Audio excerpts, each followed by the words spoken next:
there's a lot of parallels with your story, as there is mine for starting the pre-med consultants and a pre-med advising program.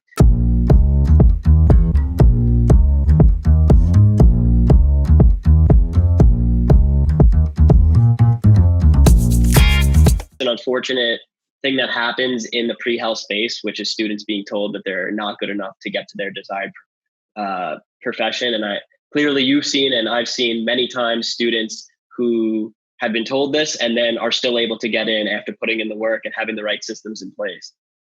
What's funny is that out of those students that were told initially, like the students that started this whole thing, one of them ended up going back to being a pre-PT a few years later, and he just got his degree, like his PT degree this year. Wow. So That's yeah, awesome. it's just a testament to exactly what you just said. I mean, don't let anyone tell you what you can't do. I mean, you have to do the work, but 100%, exactly. Don't let anyone tell you you can't do it just because you had a rough start.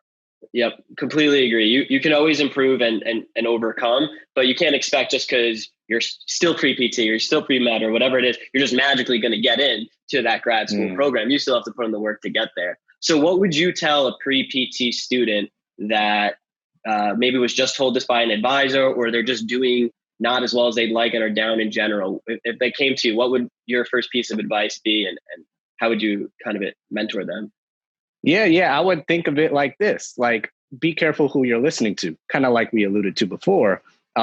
What is the advisor's story?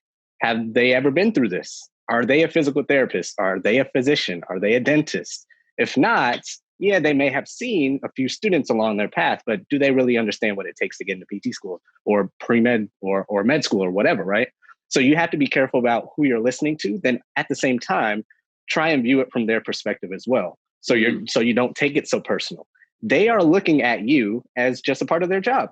They're seeing a piece of paper, and they're probably seeing bio students, exercise science students, pre-health, whatever students, and you're just another person coming in. And their job is to look at this piece of paper, look at this spreadsheet, and look at what you have and say, does it match up? Is this the best path for you in 10 minutes or less? Then they have to bring in the next student. So if they say these things, don't take it so personal. And if you do take it personal, be like, hey, why were they even saying that? And what were they even saying that for?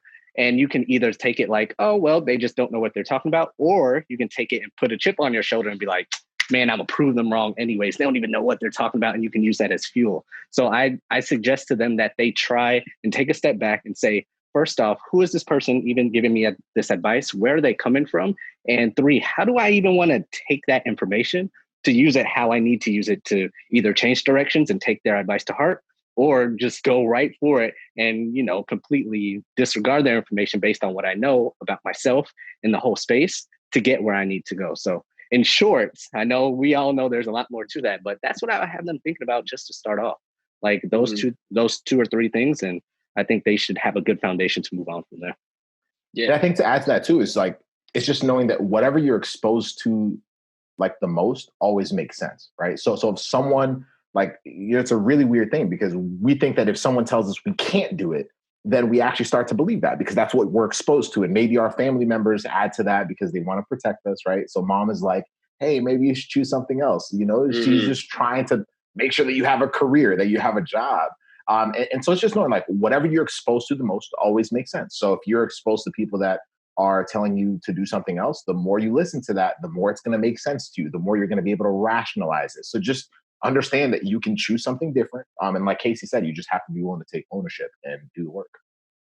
Yeah, I think those are both great points. And I think it really comes down to one, first realizing that you don't have to listen to your advisor. Not saying there aren't great advisors out there, but not all of them are. And you shouldn't let someone tell you what you can and cannot do. But then secondly, you have to put in the work. And what I found is that students in general are only willing to put in the work once they realize this is truly what they want.